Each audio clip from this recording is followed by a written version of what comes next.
Hi, this is Aaron from Sheppard Brackets. Right now what we're going to do is we're going to install one of our shift brackets. It's just another style of brackets. It's really just a different way of doing the same thing. All these brackets ship with these heavy washer head lag screws. We've already got our studs located here, and so the first thing we want to do is grab our bracket, and to get it on the wall, we use the slot down the middle.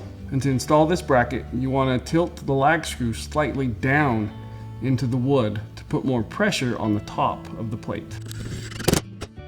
And once we've got our first lag screw installed, we can shift the bracket side to side to get it exactly where we want it. And then we'll want to tighten our lag bolt slightly. And then we want to grab our level, set it across the support rods, and level up our bracket, and then we can install our lag bolt on the other side. And again, we want to tilt it slightly down, and then we want to go ahead and tighten up our first lag bolt,